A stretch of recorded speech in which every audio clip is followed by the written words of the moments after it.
Kung isang araw na gumising ka ay wala ka ng bahay, supercar, trabaho, ano ang mararamdaman mo? Ang pangunahing karakter sa pelikula tungkol sa kabataan ngayong araw ay si Sagay. Isang K-pop idol na minamahal ng libo-libo, na nawalan ng lahat ng kanyang katanyagan at pera sa isang gabi lamang dahil sa isang iskandalo ng pakikipag-away dahil sa pagkakabiktima. Nawalan ng tiwala sa mundo ng sining, pansamantalang isinantabi niya ang kanyang pagkahilig sa musika, at bumalik sa unibersidad upang samantalahin ang oras na mahanap ang nagpahamak sa kanya. Dito nagpakita ang babaeng pinag-ukulan niya ng pagmamahal, na isang magandang babae na mahusay umawit at gumawa ng musika.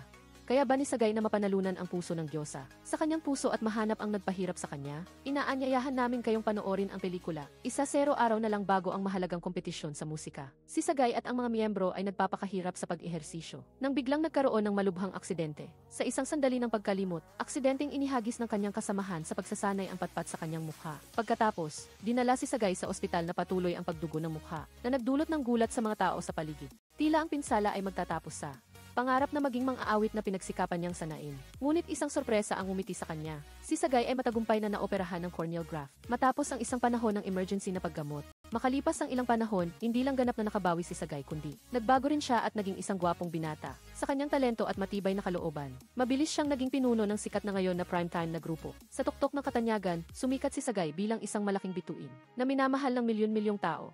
Dapat sabihin na napakaswerte ni Sagay, dahil mayroon siyang nagniningning na mga mata tulad ng pinakamaliwanag na hiyas sa universo, na sumisikat sa entablado. Kumanta si Sagay, libu-libong lightstick sa ibaba ang kumaway sa tugtog niya. Ang hiyawan ng mga manonood ay walang tigil. Habang nakikiisa si Sagay sa himig sa sandaling ito, siya ay talagang masaya. Sa pagtatapos ng programa, ipinahayag ni Sagay sa mga manonood na ang kanyang kanta ay nangunguna sa World Music Chart. Parang nag-uumapaw ang buong auditorium, umiti si Sagay at kumaway sa lahat. Ang konsyerto ay matagumpay at lahat ay pumunta sa party. Mahigpit na niyakap ni Sagay si Tio Lee, ang ihki ng kumpanya, at patuloy na nagpasalamat. Naging masigla ang kapaligiran ng mag-unahan ang mga miyembro sa pag-inom ng alak upang makita kung sino ang mas makakainom. Nang si Sagay na ang sumunod, matapos uminom, dumating ang pagkalasing. Ito ang nagdulot ng pagkahilo sa kanya at malakas na tunog ng musika sa kanyang ulo. Parang isang panaginip na bumabalik sa nakaraan. Masigla at matindi, nakita niya ang isang batang babae na naglalaro sa hardin. Kinaumagahan, gumising si Sagay sa bahay, nag-ehersisyo, naligo, at sinimulan ang araw ng may magaan na pakiramdam pagkatapos ng isang kamanghamanghang gabi. Biglang sumugod ang kanyang manager sa bahay at pinakita sa kanya ang kuha ng kamera sa party kagabi, kung saan naganap ang isang hindi magandang pangyayari, at itinulak ni Sagay si Tio Devi, ang direktor ng kumpanya, pababa ng hagdanan na hindi niya matandaan, at paulit-ulit na tinatanong ang manager, totoo ba ito? Napahawak si Sagay sa kanyang ulo, hindi makapaniwala sa nakita, napakasamang malas. Kumalat ang video sa buong social media. Naghihintay ang mga reporter sa kumpanya ni Sagay, at pagkakita sa anino ng kotse, nagdagsaan sila na parang naglalahong bahay pukyutan. Sa gitna ng kaguluhan, isang dalaga ang matinding nabangga, at natumba pa sulong. Nahulog ang kanyang pendant, tumutugtog ng isang himig. Sa sandaling ito, lumapit si Sagay at narinig ang himig, na eksaktong katulad ng nasa kanyang panaginip. Ayon sa instinct, huminto si Sagay at naghanap ng pinagmulan ng himig. Ngunit bago pa siya makatingin, itinulak na siya ng manager papasok. Sa labas, pinulot ng dalaga ang pendant, isinuot sa kanyang liig at umalis. Ang batang babae na ito ay si Kim Bom. Nag-aaral sa art school ngunit maihilig sa paggawa ng musika. Ngayon, dumating siya rito upang pumirma ng kontrata para sa paggamit ng copyright para sa kanyang kanta. Pinahintulutan lamang niya ang kumpanya na gamitin ang karapatan sa pag-promote at pag-release ng kanta, habang pinanatili ang orihinal na karapatan para sa kanyang sarili. Gayunpaman, gusto ng kumpanya na ilipat niya ang lahat ng karapatan sa pag-aari at nag-alok ng 5 beses na mas mataas na presyo. Ayaw pumirma ni Kim Bom sa kontratang iyon, at paglabas niya, nasalubong niya si Sagay sa pintuan. Lumalabas na ito ang kumpanya ni Sagay. Si Sagay ay sumisilip sa labas ng bintana. Tinitingnan kung paano inaayos ng opisina ang insidente ng pagtulak niya kay Tio L. At palaisipan pa rin kung bakit niya ginawa iyon. Wala siyang matandaan sa lahat ng nangyari noong gabing iyon. Habang nakaupo at nag-aalala, lumapit ang manager na si Gina, at nag-usap sila sa isang sulok. Dahil sa kanyang insidente, nagdusa ang kumpanya ng 1 milyong won na pinsala. Kaya magtatanghal ang grupo nang wala si Sagay. Biglang dumating ang iskandalo, at gumawa ang mga antifa ng iba't ibang kwento, at sabay-sabay na inatake ang grupo. Pinayuhan ni Gina si Sagay na bumalik muna sa paaralan, at hintayin na humupa ang sitwasyon bago siya pabalikin. Bumalik si Gina sa kanyang opisina, at nakita ang kontrata ni Kim Bom na nakapirma at nakalagay sa mesa. Sa kabilang banda, umuwi si Kim Bom. Inis dahil ayaw niyang ibenta ang kanyang kanta sa ganoong paraan. dahil sa bahay na nagbigay problema sa kanya. Kaya kailangan niyang magsikap kumita ng pera at pumirma sa masamang kontrata na iyon. Nag-post si Sagay ng paghingi ng tawad at nagpahayag na aalis muna sa grupo sa social media. Kasabay nito ay nag-text para mangumusta at humingi ng tawad kay Tio Lee na may malungkot na mukha. Naalala niya ang nakaraan. Ang unang pagkakataon na nakilala niya si Tio Lee, tinulungan siya nitong matutong tumugtog ng piano. Para sa kanya, lagi siyang pinahahalagahan ni Tio Lee. Kinaumagahan, sa unang araw niya sa paaralan, pumili si Sagay ng kapansin-pansing damit at may gitara sa balikat.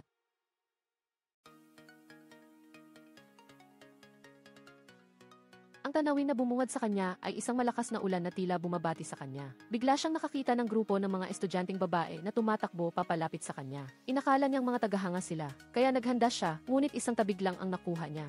Nawala ng balanse si Sagay, natumba pa atras, at nahulog ang kanyang telepono. Ang ulan ay patuloy na bumuhos na parang ibinubuhos. Mahigpit na hawak ni Kim Bom ang kanyang libro sa ulo, at nagmadaling tumakbo sa bakuran patungo sa isang puno upang sumilong at sagutin ang telepono. Muli, aksidenteng nahulog ang kwintas, at umalingaw muli ang musika. Sa sandaling ito, hinahanap ni Sagay ang kanyang telepono. Narinig niya muli ang pamilyar na musika, at agad na sinundan ang tunog na iyon. Dinala siya ng musika sa ilalim ng puno sa gitna ng bakuran. Paghinto niya, nakita ng kanyang mga mata si Kim Bom na nakatayo roon. Nagkatitigan ang kanilang mga mata. Sa sandaling iyon, tumigil ang tunog, huminto ang ulan. Tanging ang malakas na tibok ng puso ni Sagay ang narinig. Lumapit siya at nagtanong tungkol sa himig na iyon. Hindi pa naiintindihan ni Kim Bom ang tanong niya. Habang naguguluhan siya, biglang may tumawag mula sa likuran. Narinig ito ni Kim Bom at agad na lumakad kasama ang tumawag.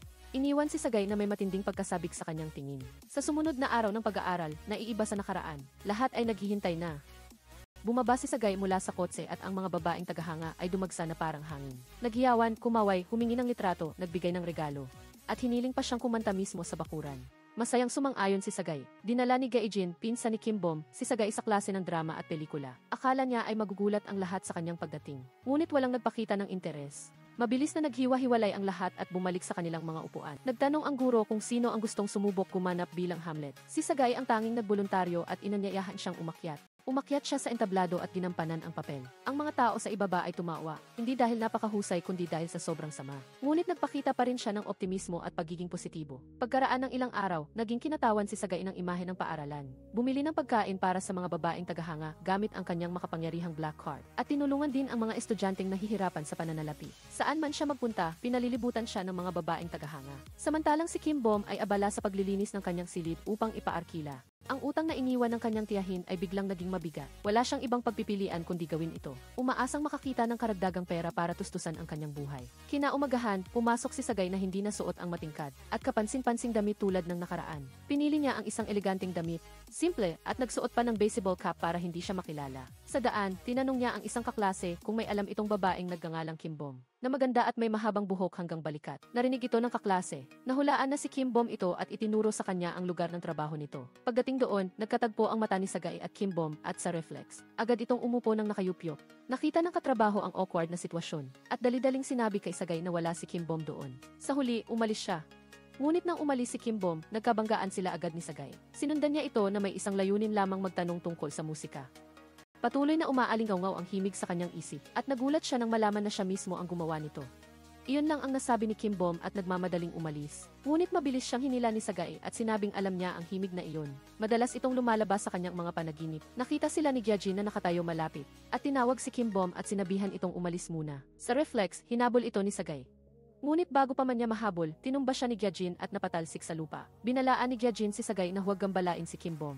Ngunit paano naman ito mapipigilan si Sagay? Naghanap siya sa lahat ng dako, tinatawag ang pangalan ni Kim Bom at hinahanap siya. Pagdating sa harap ng music club, sigurado siyang nandoon si Kim Bom. At mabilis na binuksan ang pinto upang magparehistro bilang miyembro. Gustong makasama sa grupo. Nag-apply siyang maging gitarista sa club.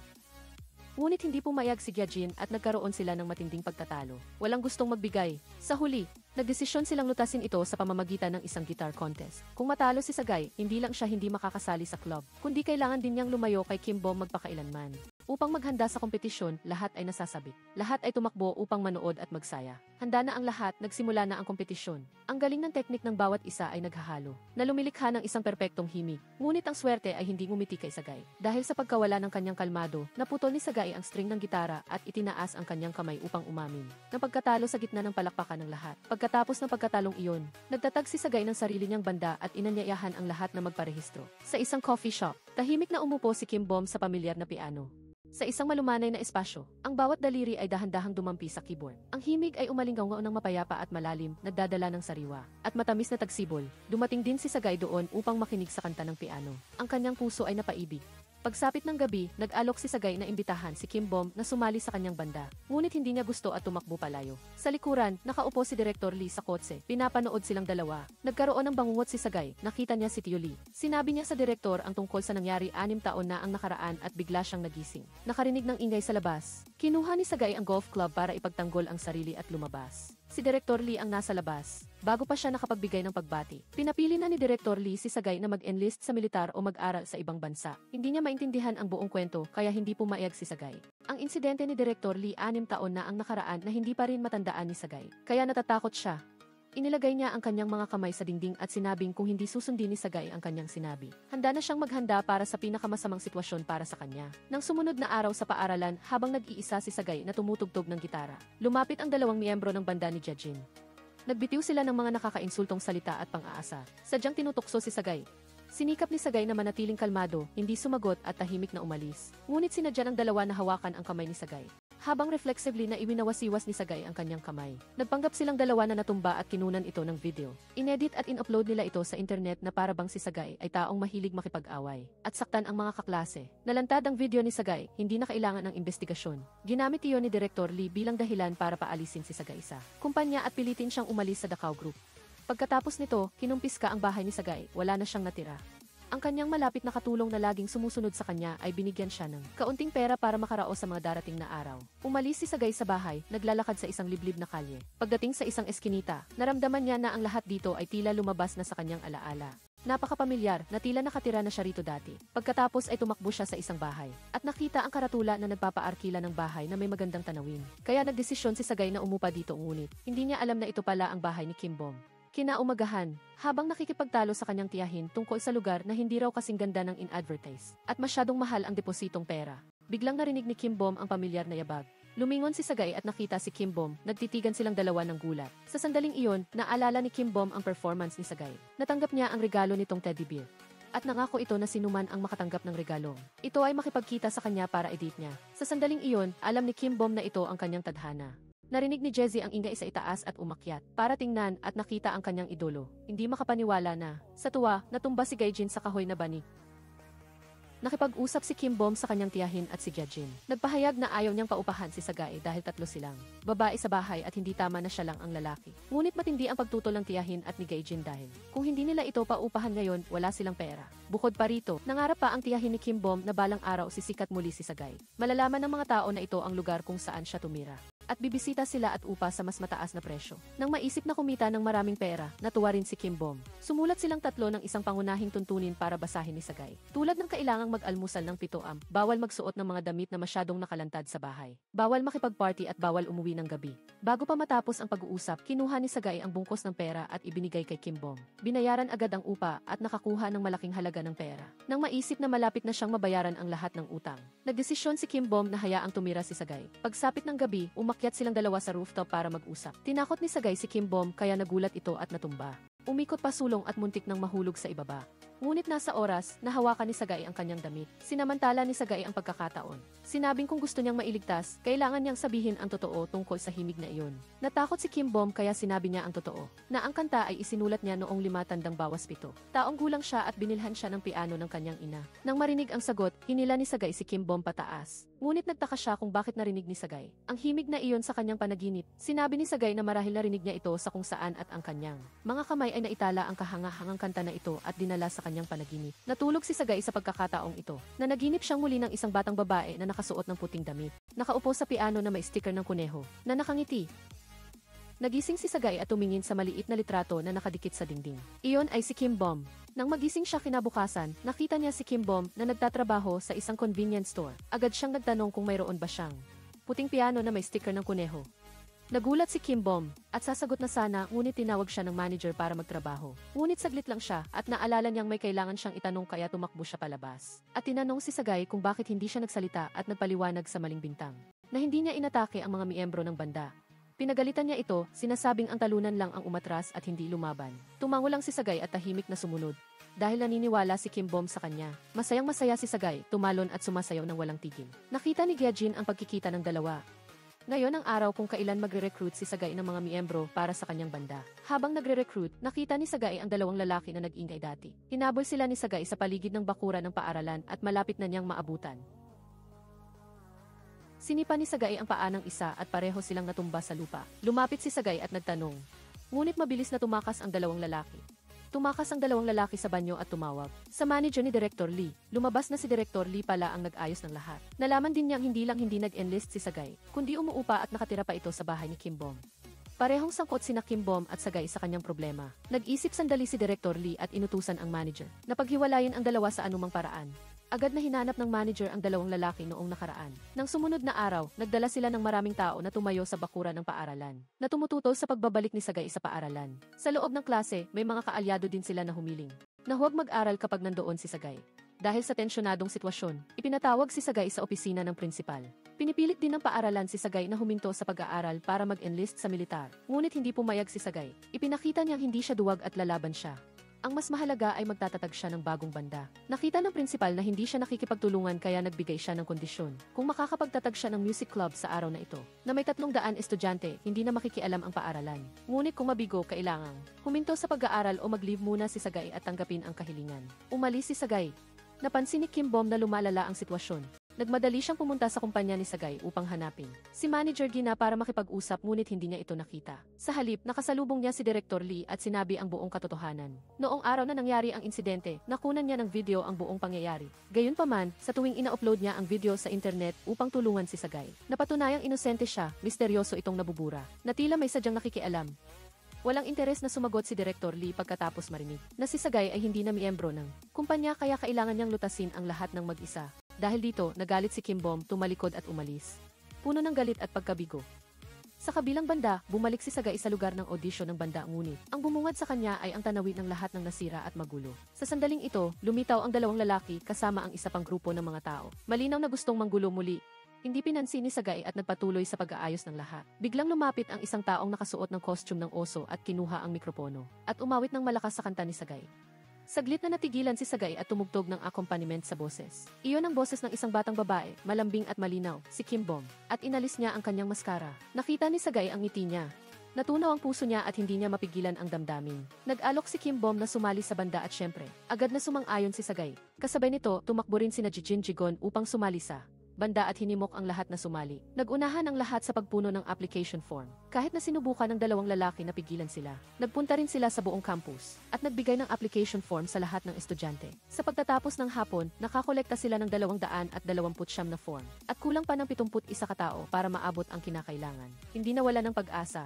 Nagdesisyon silang magdaos ng isang show sa bakuran ng paaralan. Nakita ni Gyejin na masayang-masaya si Kim Bom kasama si Sagay. Pagbalik sa klase, naisip ni Gyejin ang eksenang iyon. Hindi siya makapag-aral kaya isinara niya ang kanyang mga libro at umuwi. Sa kabilang banda, kulang pa ng isang tao ang show. Bago maging sapat ang miyembro, lumitaw ang banda ni Gyejin. Akala ni Sagay ay manggugulo si Gyejin kaya hinawakan niya ang kolar nito at nagbabala. Ngunit nagulat siya nang humingi si Gyejin na sumali sa banda, na ikinagulat ng lahat at ikinagalit ng grupo ni Gyejin.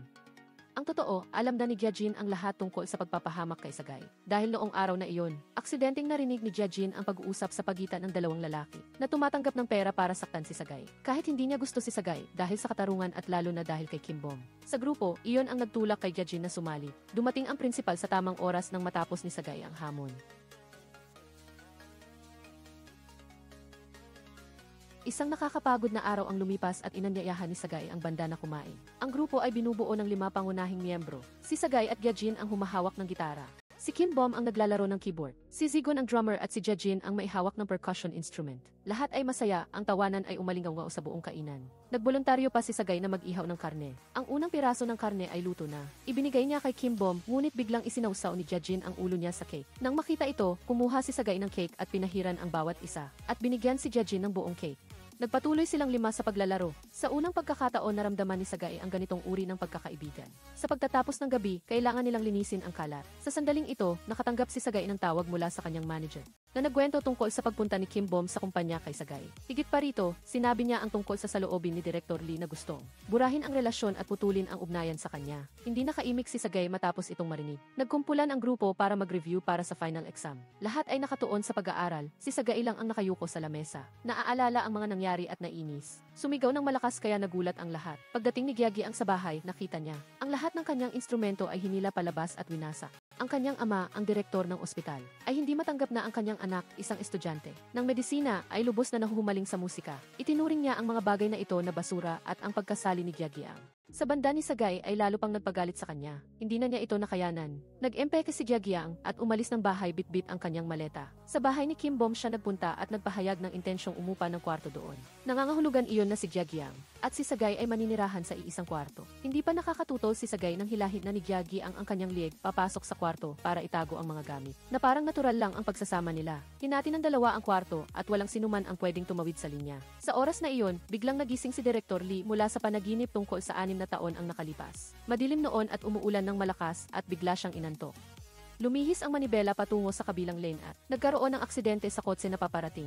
Nagulat sa nakakatakot na alaala, nakaupo si Director Lee ng tulala, na may mabilis na pagtibok ng puso. Kinabukasan, pumunta ang 5 sa bagong music room. Ngunit ang kwarto ay matagal nang hindi nagagamit at puno ng alikabok. Lahat ay naumay sa nakita, at isa-isang naghanap ng dahilan para umalis. Si Kim Bom at si Sagay na lang ang natira. Nagkatinginan silang dalawa at pagkatapos ay nag-roll up ng manggas at naglinis. Pagkatapos maglinis, dumating ang bahagi ng pagtatanggal ng kurtina. Nagsilbing suporta si Sagay para makaakyat si Kim Bom at maabot ang kurtina. Ngunit bago pa matapos ang pagtatanggal, nadula si Kim Bom at nahulog sa bisig ni Sagay. Nahulog ang kurtina at tinakpan silang dalawa. Sa masikip na espasyo, nagtama ang kanilang mga mata. Nanatiling tahimik silang dalawa sa loob ng ilang segundo. Biglang tumunog ang telepono ni Sagay. Nagulat siya at dali-daling tumakbo palabas para sagutin ang tawag. Naghahanda na si Kim Bom na umalis para mag-part-time job. Kailangan niyang magtrabaho araw at gabi sa panahong ito para mabili ulit ang piano sa coffee shop. Sinabi niya kay Sagay na mag-aaral siya ng musika sa gabi para makasabay sa banda. Sabi ni Sagay, nagpaalam si Kim Bom at dali-daling umalis. Pagdating niya sa coffee shop, sinabihan siya na nabenta na ang piano sa iba. Nalungkot siya dahil ang piano na ito ay regalo ng kanyang ina. Ngunit dahil sa utang, kinailangan niyang ibenta ito. Malungkot siyang umuwi at nagulat nang makita ang piano sa bakuran ng bahay niya, binili na ulit ni Sagay. Alam niyang sa kanya ang piano pero nagdahilan si Sagay na gusto niyang mag-practice kasama siya para sa banda kaya binili niya ito bilang regalo. Pagkatapos ay inanyayahan niya itong umupo. Sabay silang tumugtog ng isang kanta para subukan ang piano. Biglang tumakbo si Sagay pababa ng bahay at lumabas sa kalsada dahil pakiramdam niya ay may sumusunod sa kanya. Paglabas pa lang niya ng eskinita, may motorsiklo na sumugod patungo kay Sagay para sagasaan siya. Ngunit sa kabutihang palad ay nakaiwas siya. Hinabol niya ito ngunit huli na. Alam niya kung sino ang gumawa nito. Kaya dumiretso si Sagay para makipagkita kay Director Lee. Tinanong kung bakit pinaalis siya sa banda. At ngayon ay gusto pa siyang patalsikin sa pag-aaral at sinusundan pa siya. May kinalaman ba ang sasakyan noong araw na iyon sa nangyari 6 na taon na ang nakalipas? Wala. Nagsalita si Sagay at tuloy-tuloy siyang uminom ng alak para maalala kung ano ang sinabi niya noong gabing iyon. Na nagdulot ng ganoong pagtrato sa kanya ni Director Lee. Ngunit hindi pa rin niya maalala kaya sumakay na lang siya ng taxi pa uwi. Tumama ang ilaw ng headlight sa kanya kaya napapikit siya. Sa sandaling iyon, lumabas ang mga nakakatakot na alaala. Sa bahay, hinanap ni Kim Bom si Sagay, ngunit hindi niya ito makita. Biglang lumabas si Sagay na may namumulang mga mata at niyakap siya. Natural siyang nagsalita, Bom ng nanay na nagpaiyak kay Kim Bom. Nakita ni Gyagyang ang eksenang ito mula sa likod. Inakala niyang lasing si Sagay at gumagawa ng hindi tama. Dali-dali siyang tumakbo, itinulak palayo si Sagay at dinala ito sa kwarto. Pagbalik ni Kim Bom sa kwarto, hindi niya mapigilang isipin ang ginawa ni Sagay kanina. Nakakagulat, pareho iyon sa paraan ng pagtawag at pagyakap sa kanya ng kanyang ina noon. Kinabukasan, habang sabay-sabay silang kumakain ng almusal, sinabi ni Sagay sa tita ni Kim Bom na ang sabaw ng munggo ay hindi gumagaling ng hangover niya, kaya nagtanong siya kung pwedeng iba naman ang lutuin sa susunod. Ngunit nang malaman niyang si Kim Bom mismo ang nagluto ng sabaw ng munggo, dali-dali siyang lumayo sa lahat at pumunta sa kusina para sumipsip ng isa pang mangkok. Pagkatapos, pumunta siya para makipagkita sa manager ni Director Lee. Tinanong niya kung bakit siya sinusundan, ngunit ang natanggap niya lang ay pagbabanta. Na umalis na siya sa pag-aaral, tumigil na sa musika at umalis na sa bahay na iyon. Kung lalabanan niya si Director Lee, ang mga tao sa paligid niya ang malalagay sa panganib, lalo na si Kim Bom. Pagkatapos magsalita, umalis siya. Nagpadala lang si Sagay ng mensahe kay Director Lee na kung gagalawin niya si Kim Bom, hindi niya ito palalampasin. Pagkabasa ni Director Lee ng mensahe, agad siyang pumunta para makipagkita sa ama ni Gyagyang, si Director Seo. Sinabi niya kay Ginoong Seo na sa aksidente 6 na taon na ang nakalipas. Mayroon talagang isang saksi. Humingi siya ng tulong kay Ginoong Seo para iligtas si Kim Bom. Ang kasama ni Direktor Lee sa kotse noon ay ang ama ni Gyagyang. Bilang isang doktor, alam niyang ang biktima ay may pagkakataon pang mabuhay.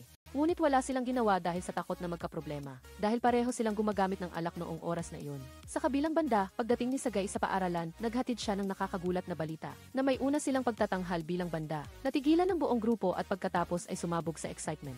Nagmungkahi si Sagay na magtanghal ng hip-hop rock sa unang pagtatanghal ng may kumpiyansa at kasigasigan. Ngunit mariin itong tinutulan ni Gyagyang, ito ay festival ng paaralan, at hindi ito sariling stage ni Sagay. Walang gustong magbigay kaya nagkainitan sila. Tumindi ang tensyon. Nag-away silang dalawa, nagkaroon ng labanan, na nagdulot ng gulat sa mga miyembro.